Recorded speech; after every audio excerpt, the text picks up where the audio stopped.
देश में लोकसभा चुनाव गतिमान हैं और ऐसे में उत्तराखंड बीजेपी से भी तमाम विधायकों की चुनाव ड्यूटियां लगाई गई हैं।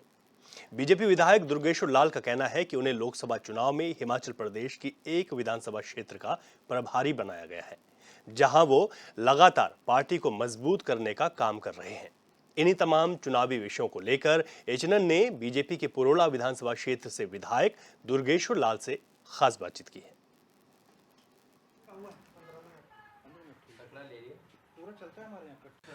देश में लोकसभा चुनाव गतिमान है और हमारे साथ भारतीय जनता पार्टी के वरिष्ठ विधायक हैं, फायर ब्रांड नेता हैं जो बेबाकी से अपनी बात को बोलते हैं।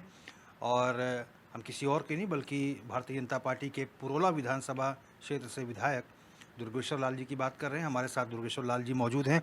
दुर्गेश्वर लाल जी, आप हिमाचल प्रदेश में प्रभारी बनाए गए एक विधानसभा के, वो विधानसभा कौन है और आप अभी भी वहीं से पहुंच रहे हैं? लोकसभा चुनाव में महत्वपूर्ण जिम्मेदारी आपको मिली है, कैसा है वहां पर चुनावी समर?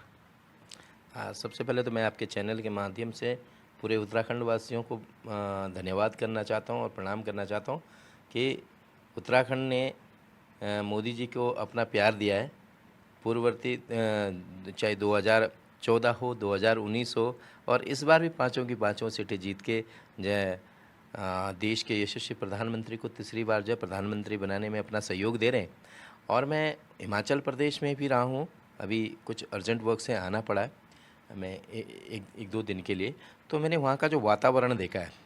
मैं रोडू विधानसभा में मैं जो प्रभारी हूँ, लेकिन वहाँ पे रोडू विधानसभा मेरी जो है विधानसभा से सटी विधानसभा है और हमारी जो है नाते रिश्तेदारी भी है, कई सारे कनेक्शंस हैं अपने आने जाने का। हमारा जो है आप चाहे आराकोट त्योणी का मार्ग हो, वो भी हिमाचल का सारा जो है जितना भी ट्रांसपोर्टेशन है यहाँ से आता है।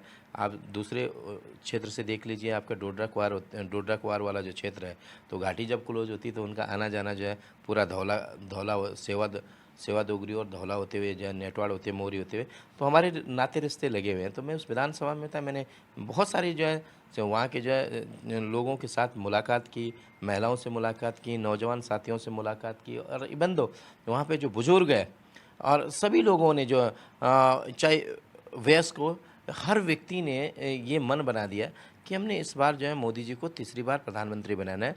और हर आदमी यही कहता है कि मोदी जी द्वारा किए गए जो महत्वपूर्ण वर्क है, जो जनहितकारी योजनाएं हैं, जिसका जो हर व्यक्ति को लाभ मिल रहा है, उससे लोग खुश है। जो उन्होंने जो अपने कार्यों की पक्की होने की गारंटी दी है, उस गारंटी पे बिल्कुल जो है सब ने मोहर लगा दी है। विधानसभा चुनाव में हिमाचल की जनता ने कांग्रेस को आशीर्वाद दिया था।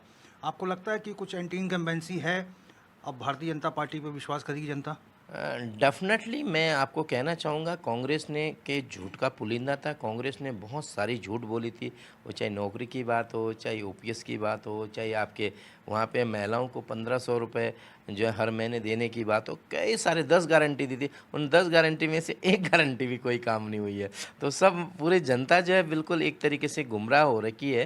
तो लोगों ने कहा भाई ये जो सुक्कू सरकार है, इसने उसके जो है जो भ्रष्टाचार अभी जो है आप देखोगे बहुत जल्दी उनके जो है पोल खोलने वाली। वो सरकार तो अभी की डेट में एक वेंटिलेटर की सरकार है, क्योंकि आने वाले जो है 4 जून के बाद वैसे ही वो सरकार जाने वाली है। क्योंकि अभी 6 विधायकों ने जिन्होंने इस्तीफा दिया था वो चुनाव लड़ रहे हैं, 6 के 6 जो है भारतीय जनता पार्टी में ज्वाइन किए और 6 जीत रहे हैं। मुझे लगता है वो सरकार का जो चुनाव रिजल्ट आने के बाद जो ऑटोमेटिकली वो सरकार जो है फिर से अब जो है पूर्व सरकार हो जाएगी। और पूरे प्रदेश में एक ऐसा वातावरण है कि जिस तरीके से उन्होंने झूठ बोला था, उससे लोगों को देखो बोलना बहुत ईजी है लेकिन करना एक टफ है। उन्होंने एग्जीक्यूट नहीं किया, तो डेफिनेटली इसलिए उस जनता का रोष है। और मोदी जी पे तो पहले से हिमाचल प्रदेश जो है मोदी जी को एक अपना व्यक्ति मानते हैं, अपना घर का व्यक्ति मानते हैं। तो डेफिनेटली मोदी जी के पक्ष में जो है चारों की चारों सीटें जीत के आ रही हैं। मैं अपने कैमरा पर्सन हरीश से कहूँगा कि विधायक जी मोदी जी के इतने बड़े फ़ैन हैं और लगातार मोदी जी के बारे में कहते हैं मोदी दगड़ उत्तराखंड। ये टी शर्ट भी विधायक जी ने पहन रखी है। विधायक जी, मोदी संग उत्तराखंड आप टी शर्ट पहन के घूम रहे हैं, तो विपक्ष को तो जलन हो जाएगी आपसे। डेफिनेटली देखिए दूसरे को क्या होती है मैं उससे चिंता नहीं मानता, लेकिन मैं ये कहता हूँ कि मैं जब जिस चीज़ के जो मुझे अच्छा लगता है मैं वो करने की प्रयास करता हूँ। और ख़ास करके देश के यशस्वी प्रधानमंत्री मोदी जी ने आज देश को एक अलग पहचान दिलाई है। आप देखोगे कि जब एक समय था कि जब हमारा भारत का प्रधानमंत्री अगर कोई अन्य राष्ट्र में जाता था तो पता भी नहीं लगता था, जैसे बैठ के एक जो डीटीसी बस में कोई सामान्य व्यक्ति गया, यहाँ से दिल्ली गया, दिल्ली से वापस आ गया। लेकिन आज हमें गर्व है जब हमारे देश का प्रधानमंत्री किसी राष्ट्र में जाता है तो वहाँ पे 1 महीने पहले ही, 1.5 महीने पहले ही जो है वहाँ पे जश्न, होली, दिवाली मननी शुरू हो जाती है। वहाँ पे स्वागत के कार्यक्रम शुरू हो जाते हैं। और बड़ी खुशी की बात तो ये है कि भाई जब एक जो सबसे शक्तिशाली राष्ट्र है उसका प्रधानमंत्री, वहाँ का राष्ट्रपति उनके ऑटोग्राफ्स लेता है, उनके पैर छूता है, तो सिर्फ मोदी जी का नहीं है, वो सम्मान हमारे भारत के 140 करोड़ जनता का सम्मान है। वो हमें तब गर्व महसूस होता है। तो आप देखिए इस तरीके से, जैसे चाहे आंतरिक गतिविधियाँ हो, चाहे डिफेंस गतिविधियाँ हो, चाहे फॉरेन पॉलिसी हो, जिस चीज़ से भी लेकर के आज देश जो है सशक्त बन रहा है। और मैं तो कहता हूँ कि आज मोदी जी तीसरी बार प्रधानमंत्री क्यों ज़रूरी है? वो इसलिए ज़रूरी है कि देश में जितनी जो है जनहितकारी योजनाएं चल रही है, जितने जो हमारे फॉरेन रिश्ते बने हुए हैं, जो हमारी जो है एक रिलेशन दूसरे कंट्रियों के साथ हुए हैं, उसको कंटिन्यू लाने के लिए तीसरी बार प्रधानमंत्री जी को बनना ज़रूरी है। जिससे कि हम एक सपना देख रहे हैं कि आने वाले जब 2047 में भारत जब पूरे 100 साल का होगा तो एक अलग पहचान होगी। और हम कह रहे हैं कि भारत जो है एक विश्व गुरु बनेगा, और विश्व गुरु के लिए हमारे देश के प्रधानमंत्री काम कर रहे हैं। विधायक जी, कल प्रधानमंत्री मोदी उड़ीसा में थे। उड़ीसा में लोकसभा चुनाव के लिए प्रचार कर रहे थे, वहाँ विधानसभा चुनाव भी है। तो मोदी जी ने कहा कि 4 तारीख को रिजल्ट आएंगे लोकसभा के, और 10 तारीख को बीजेपी का वहाँ पर मुख्यमंत्री बनेगा। विधानसभा चुनाव भी चूँकि वहाँ पर है, और मन से, चूँकि कल ही झारखंड में एक बड़ी कार्रवाई है, कांग्रेस के एक मंत्री के यहाँ से 35 करोड़ रुपए मिले जो उन्होंने अपने सचिव और नौकर के यहाँ छिपा के रखे थे। ईडी की इस कार्रवाई को किस रूप में देखेंगे? भैया मैं कहता हूँ ना, जो कांग्रेस पार्टी है या अन्य जितने भी जो विपक्षी दल है, इन्होंने अपना घर बनाने की बात करी। मोदी जी अगर किसी बात को कह रहे हैं तो कोई तुक्के में नहीं बोल रहे हैं। और ये सच है कि आने वाले समय में वहाँ पे कांग्रेस के जो है मुक्त उड़ीसा होगा, और वहाँ पे बीजेपी की सरकार बनेगी, और देश में तीसरी बार प्रधानमंत्री जी बनेंगे। जिस तरीके से आप देख रहे हैं कि एक जो है मंत्री के घर पे 35 करोड़ रुपए मिलना, आप बताइए कौन सा उन्होंने कुदाल लगा के वो पैसे कमाए? भाई जनता का पैसा है, वो जनता की गाड़ी कमाई, टैक्स का पैसा है, उसको जाके उन्होंने जो करप्शन किया। तो ऐसे लोगों पे तो जो है उनकी छानबीन होनी चाहिए। पता नहीं कितने और भी लोग होंगे। तो मुझे लगता है जिस तरीके से हमारे देश के प्रधानमंत्री जी कार्य कर रहे हैं, और मैं ईडी तो एक तरीके, जो लोग कह रहे हैं, जो विपक्ष कह रहा है कि ईडी का जो है, हमें ईडी के द्वारा डराया जा रहा है। अब देखिए ना, आप उनके घर पे जाके उसका सबूत मिल रहा है। जब 35 करोड़ रुपए एक नौकर के यहाँ मिल रहे हैं तो उनके और अड्डों में कितना होगा, उसकी तो छानबीन करनी और ज़रूरी है। आधा लोकसभा चुनाव आज संपन्न हो जाएगा। 93 सीटों पर आज मतदान हो रहा है। प्रधानमंत्री मोदी ने भी मतदान कर दिया आज। तो आधा लोकसभा चुनाव आज सिमट गया है, मतलब पूरा हो गया है। किस रूप में देखते हैं, क्या आकलन कह रहा है आपका? देखो, ये जो चुनाव है, देश के बनाने का चुनाव है। मैं आज देश के यशस्वी प्रधानमंत्री आदरणीय नरेंद्र मोदी जी को लाइव देख रहा था जब उन्होंने अपना मतदान किया। वो हर व्यक्ति से मिल रहे थे, एक आम व्यक्ति की तरह जो है जाके बूथ पे गए, उन्होंने अपना मतदान किया। उसके बाद लोगों का प्यार ऐसा मिल रहा था कि जहाँ लोगों ने सर आके बिठा रखा था। लोग इंतज़ार में बैठे थे, सड़क पे इंतज़ार कर रहे हैं, गलियों में इंतज़ार कर रहे हैं। और उसके बाद उन्होंने जब प्रेस को भी संबोधित किया, प्रेस में सबसे बड़ी बात ये कही है कि भाई आज ये जो चुनाव है, ये लोकतंत्र को बनाने का चुनाव है, देश को बनाने का चुनाव है, कोई व्यक्ति विशेष का चुनाव नहीं है। ठीक है, लेकिन क्योंकि विपक्ष जो है वो अपने व्यक्ति विशेष के लिए, उनके पास तो कोई एजेंडा भी नहीं है। वो सिर्फ ओनली मोदी जी को गाली देने से अलावा कोई उनके पास कुछ है ही नहीं। मुझे लगता है कि ये जो आधे से भी ज़्यादा जो चुनाव की जो सीटें हैं वो शायद इस तीसरे चरण में कंप्लीट होने जा रही है। और आने वाले समय में जो कुछ बचा है, सभी लोगों ने इस बार, पूरे देश ने मन बना दिया कि बीजेपी को अपना समर्थन देना और तीसरी बार फिर मोदी जी को प्रधानमंत्री बनाना। नहीं, आप तो कह रहे हैं, राहुल गांधी तो बीते दिन कहे कि 400 की बात कर रहे हैं, 150 भी पार नहीं कर पाएगी बीजेपी। देखिए, राहुल गांधी जी की बात का तो मैं कोई जवाब नहीं दे सकता। वो तो कभी भी कुछ भी कह दें, जो इधर से आलू डालेंगे, साइड में सोना निकालेंगे। तो ये इन्होंने तो ये भी बात कही थी। तो उनके पास तो कोई एजेंडा तो है ही नहीं। और बड़ी अच्छी बात है, वो कुछ ना कुछ तो जब भी राहुल गांधी जी कुछ बोलते हैं तो मोदी जी हमारे बीजेपी का प्रचार होता है। विधायक जी, कुछ ये वनाग्नि की समस्या जो है विकराल रूप ले रही है। मतलब इस बार ज़रूरत से ज़्यादा जो है वनाग्नि जो है उसका फैलाव रहा है।